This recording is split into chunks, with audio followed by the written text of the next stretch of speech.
All right. Hi, guys. If you're seeing this video, it's because you are part of our client database. So, again, thank you for that patronage. It certainly means the world.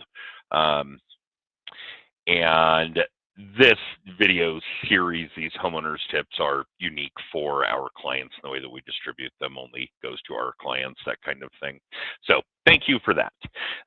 This time around, and only because it is such a prevalent issue that's right in my face today, I want to talk about what we do, how we prepare our homes, right? This is the gist of the video series, is how to protect your home, how to do things that are either smart home related or just things that help you protect this enormous asset that you have. And this time around, it's what to do when the weather is really cold. Now, we talk a little about it just in general because we live in a place, Colorado, where the weather gets cold. It happens.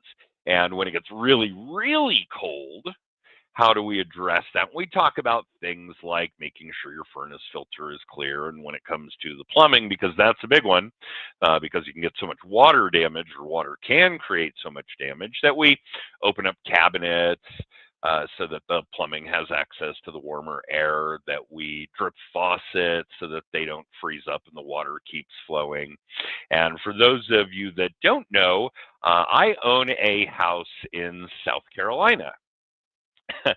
Mostly as a short-term rental, although I do use it from time to time.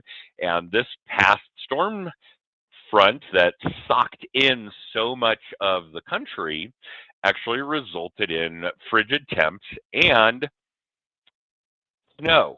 That was snow on Surfside Beach, South Carolina, which is really, really strange. Obviously, that's an anomaly.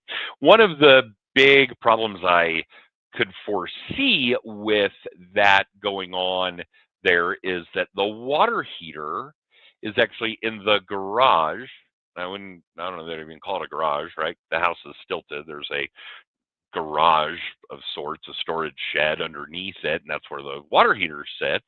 So that was my big concern, was that the water heater was not in a place where the airflow or the furnace impacts the house like what we have here in Colorado.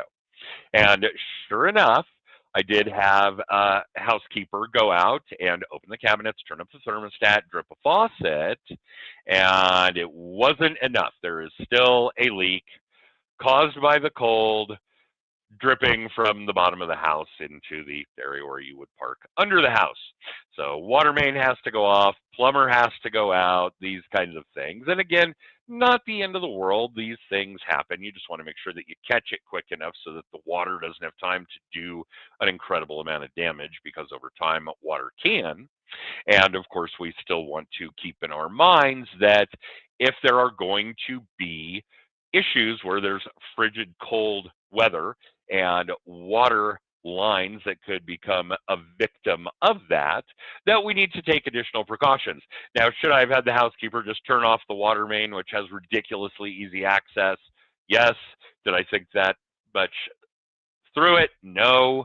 And you guys have learned, if you've seen a number of these videos or the dozens of them that we've done, that this really is kind of a scared straight program that I am hoping by my mistakes, you guys will learn and not make those same mistakes.